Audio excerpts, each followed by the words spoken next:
Romans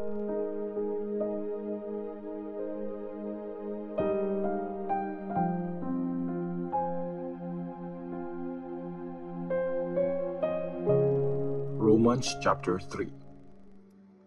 May advantage ba ang mga Jews sa mga Gentiles?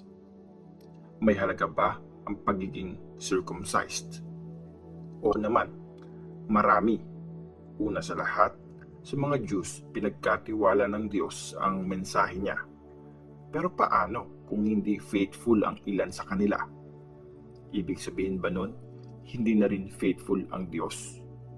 Siyempre, hindi. Tapat ang Diyos at laging nagsasabi ng totoo kahit sinungaling ang lahat ng tao.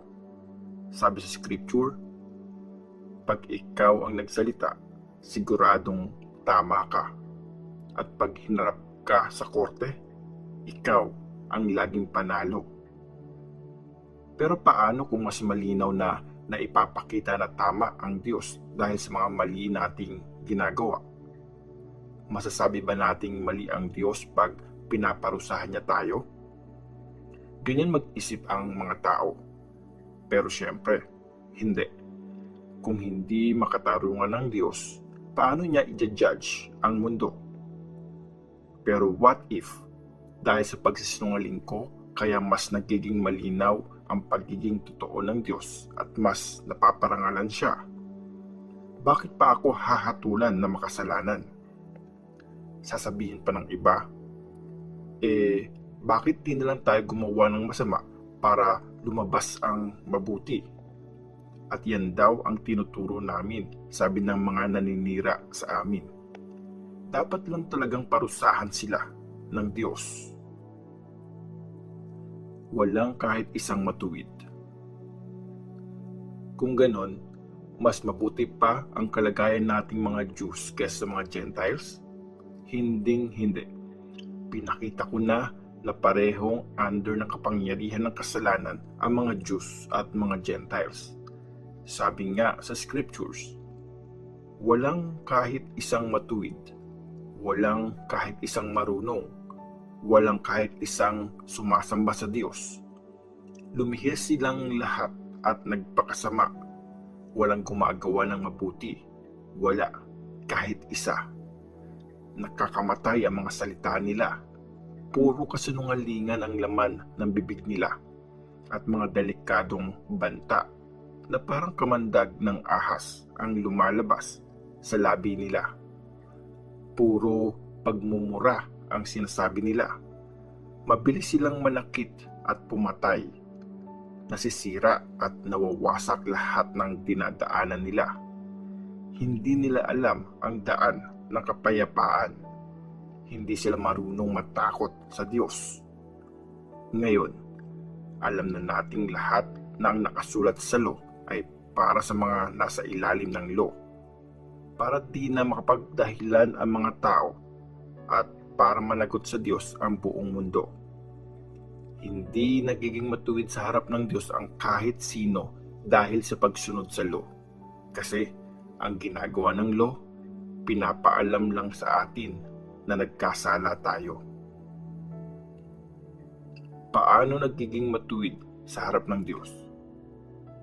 Ngayon, pinakita na sa atin kung paanong ginagawang matuwid ng Diyos ang tao. Wala itong kinalaman sa batas kahit na pinatunayan to ng law ni Moses at ng mga prophets. Ginagawang matuwid ng Diyos ang lahat dahil may faith sila kay Jesus Christ. Ginagawa ito ng Diyos sa lahat ng naniniwala kay Christ kasi pare-pareho lang naman ang mga tao. Nagkasala ang lahat at walang nakaabot sa kaluwalhatian ng Diyos. Pero dahil sa sobrang kabaitan ng Diyos, ginawa silang matuwid. Binigay ito sa kanila ng Diyos sa tulong ni Christ Jesus na nagpapalaya sa kanila. Pinadala siya ng Diyos para ipambayad ang dugo niya sa kasalanan ng mga tao.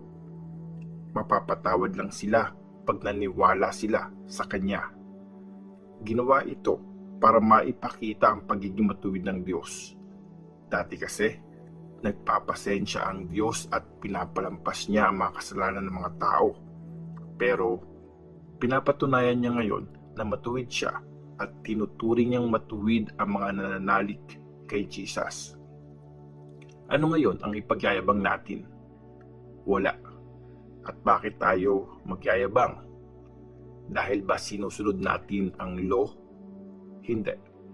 Pero dahil may faith tayo kay Jesus Christ, masasabi natin ngayon na nagiging matuwid lang ang isang tao sa Diyos dahil sa faith at hindi dahil sa pagsunod sa mga utos ng law.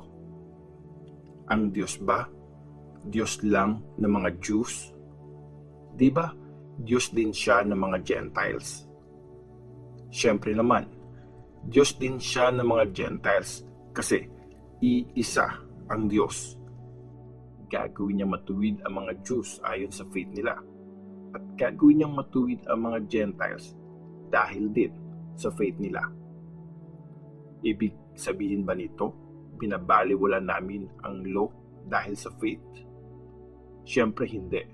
Actually, mas pinapatibay pa nga namin